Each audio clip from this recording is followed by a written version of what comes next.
Welcome back to the Forensics Detailing channel. So this is the mini polisher review series, and in this video we are reviewing the Rupes LHR75e Bigfoot mini polisher.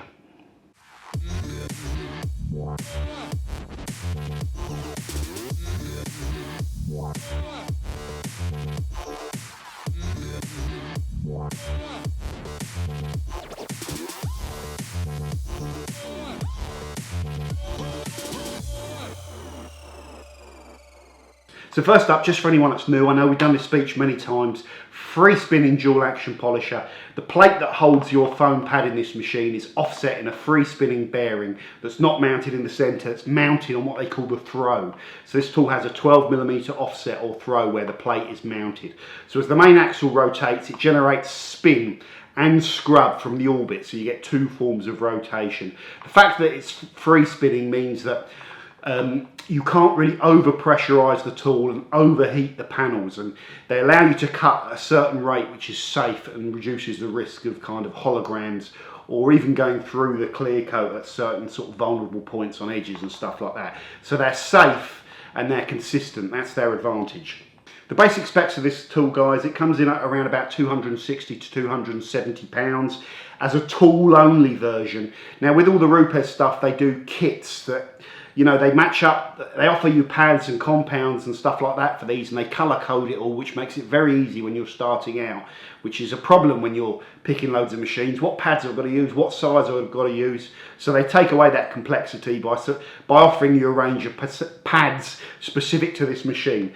So 260 to 270 for the tool only. Let's talk about all the basic stuff. This comes with a 3-inch backing plate, okay, a 75mm backing plate, and that's the only plate, as far as I know, that this machine supports. So it's just for one size pad that Rupes offer, their 80mm range of pads, if you like. It's got a 400-watt motor, a speed range of 4,000 to 550 OPM, which we'll talk about a little bit later on. So quite a high low speed range, and a normal kind of high speed range at 550. Weight 2.3 kilos. Doesn't say the cable length in the specs, but I think it's a little bit shorter than the it's a little bit shorter cable than the Flex, about a metre shorter, and I believe the Flex had a 4-metre cable, so I suspect the cables are around 3 metres on this particular tool. That is all of the basic stuff on there, guys. Now let's go through looking at the tool itself and then trying to provide you some comparisons with it.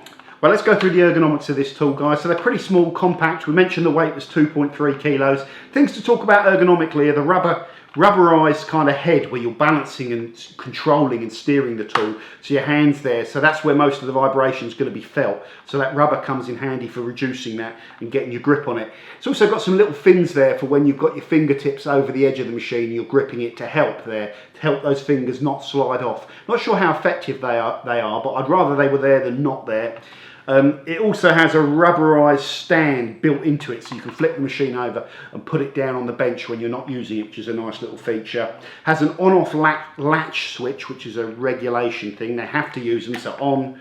I'm not powered in. I've broken it already. It's not turned on at the mains. Clip on, flip off, latch switches at the top. Then as far as controls go, you have a speed dial down here, which goes down to 1 for its lowest speed setting of 4,000 OPM, through to 6 for its maximum speed of 5,500 OPM. Beyond that, guys, there are really not many features to this tool. They're very simple, compact, and that is really it in terms of the ergonomics. Let's talk about how this tool works in terms of, you know, cutting paintwork and polishing paintwork. Well, the first thing when I was reviewing the Flex, you know, from getting hold of this mini tool, and I don't have one in my arsenal because I do use a different format, the first thing that struck me is how nice they are to use. Generally using small polishing pads, they are so easy to control, and they're a little bit easier to access things and operate these tools and get into the channels that are curved, that the bigger tools, and I have here, you know, this tool is the big brother of this one.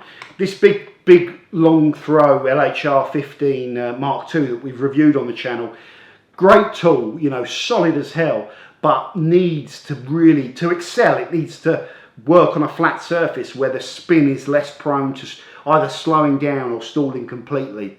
And that tendency to stall is amplified when you run it over concave curves, especially, like I talk about, less so with convex. And you have to kind of be aware of that. And now, no matter what your technique is with this tool, when the pad is this big, if you're trying to go over quite a steep channel, this tool is not always suitable. It doesn't matter if it's the Rupes long throw free spinning one or the Flex or the budget offerings. They all have that problem. So that's why these tools make great accompanying tools. And I wanted to capture the fact that they work so well. So in terms of solving that problem, it's the same with the Flex and it's the same with this tool. They are an absolute joy to use. So easy to polish with these tools, guys. It really is. It's a lovely little tool to use. In terms of cut and polish capability, I cannot separate this from the Flex. They both have enough power. They both rotate at the same kind of speeds, although the ranges are wrong. The ranges are different between the two machines. Their top speeds are the same. When you drop them down a little bit to sort of 4 or 5, they're running at roughly the same sort of speeds, and their capability to cut, take out sanding marks, correct paint with the appropriate pads and compounds is superb, and they can also finish out paintwork lovely. So I really enjoyed using this, and I wanted to capture that in this review as well. Next up, I want to talk about heating or cooling, if you like, with these machines. So they all contain fans which are driven by the main kind of motor in there, and at higher speeds the fans run quicker and draw more air through the tool. So they draw the air through 2 vents at the back of the tool, over the electric motor and out through vents here, and also, and this is different to the Flex, they draw the air out through holes, or they push the air out through holes in the backing plate, which serves to keep the temperature of the pad lower. So that is one particular advantage with this tool, that it uses that airflow to keep the pad cool, so there's less heat on the pads. If you work these pads too hard for too long, you start cooking them and breaking down the glue. They soften up. These are, whatever these pads are made of, when you put heat through them, they start to soften. If you keep heating them and heating them and heating them, you can destroy them very quickly. So swapping them out is a good thing. It's always handy to have a few of them, but not overworking them. And the design of this tool will help keep those pads cool, so that's one advantage. Next thing, vibration, guys. When you whack this tool up to absolute top whack, speed 6, it's going at a fair old rate of knots. And at that speed, you're getting to the stage where you are working the abrasives harder than you potentially need to, which will dry them out quicker, cause dusting quicker and stuff like that. So step back from the top speed, especially if you're cutting. If you are using the top speed, you can compensate a little bit by increasing your arm movement, but ultimately I think it's a better idea to step back from speed 6 and operate them through, with this particular machine, because it's got such a high start range, you could actually operate this through from sort of even 1, but a little bit higher than 1. Probably something like 3 through to 5 is going to be the sweet spot of where you want to be running this machine. Like I say, at top whack, the vibration, you start to notice it. Beyond that, the vibration levels, I'd say, are pretty good. From using it now for about an hour, my hands aren't particularly tingly or anything like that. Next up, noise. So I did a simple test on noise with this, guys, where I had a noise meter on the phone, probably not that accurate, a fixed distance away from the particular tool, and ran it at top speed. And the top speed of this machine matches the top speed of the Flex. The noise ratings on the Rupes were between 65 and 67 decibels, roughly. Compare that to the Flex that was running at 63 to 65. This is a few decibels, 2 to 3 decibels noisier than the Flex. And when you're running them, you can hear this makes a slightly more whining noise, but there is not much in this, guys. Probably not enough for it to be a factor, but still, on a simple level, it's slightly noisier than the Flex from the simple test that I did. Another thing I tested in this video was the tendency for these two machines to stall, and that I just tested by running them at the same speed, the Flex and the Rupes, up and down the concave channel on my bonnet. And now I'm running them at the same speeds, and I'd have thought they'd have had virtually the same capability, because they're free spinning machines, so if they're running at the same speed, the power of the motor could come into play a little bit, but like I say, you'll hardly utilise any of that with these foam pads, just gently on the panels. They don't need to be mega powerful, you know, not like a sort of, you know, grinder or something like that where you massively rely on that torque. But the thing to say is the Rupes was struggling to get down that channel without stalling. I'm thinking, okay, just record it, you've observed it, record it, and that's it, move on to the next test. But I just swapped the pads over because it suddenly dawned on me the one thing that was different between the two machines was the pads. And when I swapped the pads over, the problem transferred between machines. The Flex suddenly became more prone to stalling out, and I was able to get down that channel on the Rupes a lot easier with the Flex pad on it.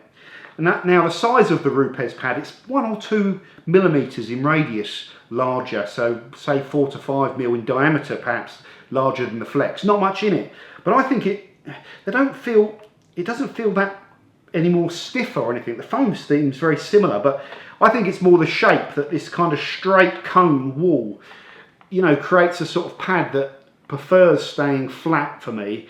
And there's just something about these pads that you have to be quite careful when they're working and spinning. They will cut, and the amount they cut is not the problem, but I think they are a little bit more prone to spinning generally.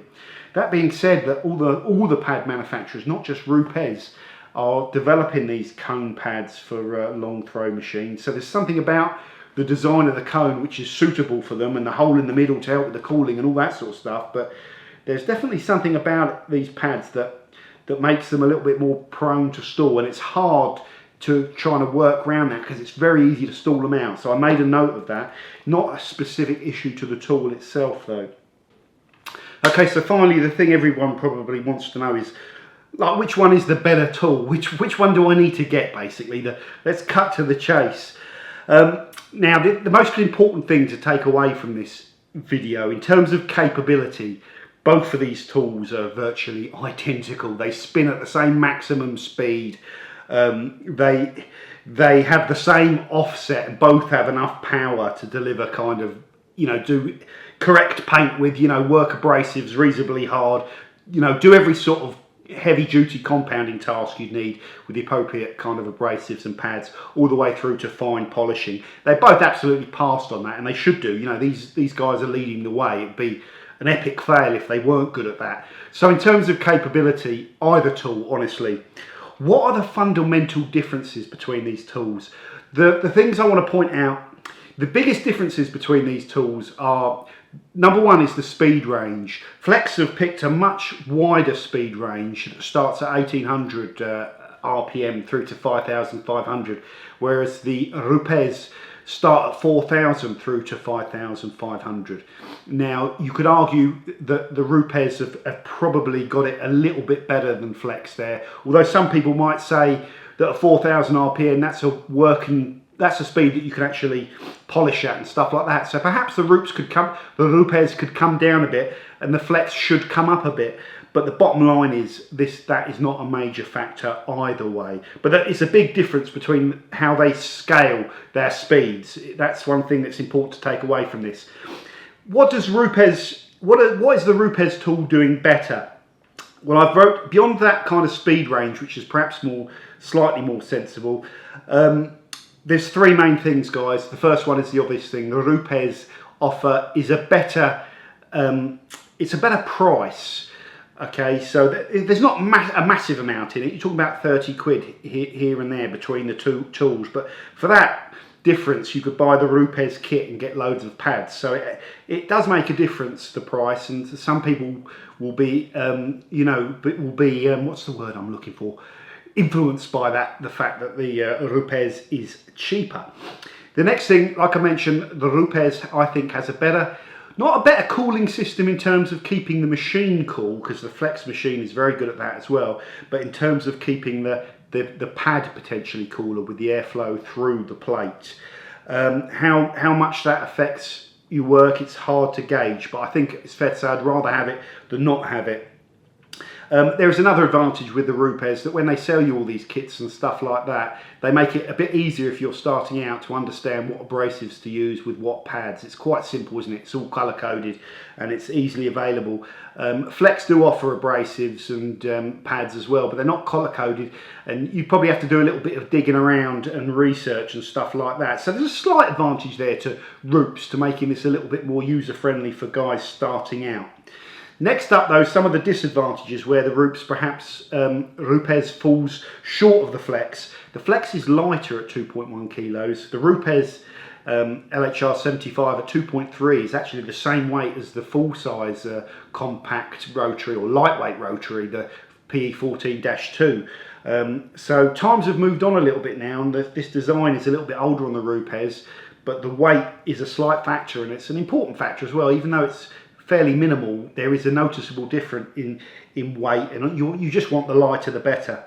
Also, in terms of ergonomics, I think the Flex with the lip on the integrated bail, just that slight lip, I would rather that be there than not there. I also prefer the fact that the main shaft on the Flex tool is slightly slimmer and you can get your hands around it a little bit more. Not that much of an issue, but it's noticeable that the barrel, if you like, on the Rupes is a little bit wider. I was going to put down that it's also easier to cover the vents with your hands on the Rupes tool, especially on the bail, but I think they've doubled up all the vents on both sides back here, so if you're covering it, and on the front to counteract that, and I've not been able to sort of notice any overheating issues with this tool, so that's not a negative. I just noticed it, but I think they've thought of that in the design by doubling everything up.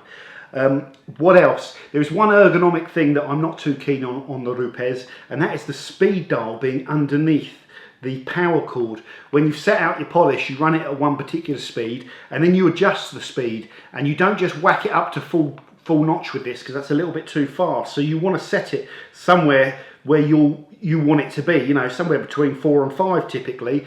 And to do that, you can't see the speed dial as easy when it's underneath there, and you can't access it, so you end up probably stopping the tool and lifting it up. Just having the speed dial on the top with the Flex means you can literally run it at your sort of spreading speed and then just flip it up while you're working on it. It's just a better place to have it. The speed dial on the Rupes is a little bit more free-flowing as well. It's unlikely you're going to catch it, but you could probably nudge it and maybe move the speed. This you can't. It's recessed in and it's a little bit stiffer. It's just a slight improvement, but it's something that I made a note of. The crunch question I'm going to get asked if I don't answer it in this video, so it needs to cover it, is which one would I have and why? Because I've listed all the positives and negatives, trying to be absolutely fair between these two tools when I do this. They both impressed me. They've both got a few little faults and strengths and things like that. The Flex has the advantage that it's new to the market, it's a more recent design, and the Rupes is a slightly older lady, so some of those ergonomic things that I'm picking up are probably going to get sorted out in future revisions where they get it a bit lighter and a bit more compact. The big one for me that is making me unsure is the cooling system on the Rupes through the plate is the thing that I like. But overall, from using the two machines, I'm slightly drawn towards the Flex. It just feels a little bit more modern, just feels a little bit more compact, a little bit nicer to hold and operate, and it just feels a bit nicer, and the cooling I don't think is a major problem, at least for the way that I would be using it. It might be a thing for the professional, and of course the price is the other one. I'm doing this in theory, but when you're actually having to part with the cash, that price does come into it. So really, guys, honestly, there is very little in this, and if anyone said to me, no, I prefer the Rupes or whatever, you wouldn't find me arguing. It's a tough call to separate these machines, but if you had to twist my arm, I would probably just go with the Flex because it's a little bit more modern, it's got a little bit more features, it's a little bit lighter, and all those other things that I've kind of talked about in this video. But both very, very impressive. If I had picked the LHR15 Mark II ES, the Bigfoot, then I would automatically be buying the Rupes just so I could have the same two matching tools, because it would look a bit weird having one Flex and one Rupes. So that's going to play a big factor as well. But I kind of, as I said earlier on, I wanted to rule that out. In this video, I want the focus to be on the Rupes because that's the point of the review. And the main thing I want to get across with this review is that it is a pretty damn good tool. It's a pretty damn good tool, and I am comparing it to something that's hot off the press, and it's holding its own against it, which is quite impressive. So I hope I've covered all the good stuff, guys. Thank you very much for watching this video, and I will see you on the next video on the Forensics Detailing channel. Bye for now.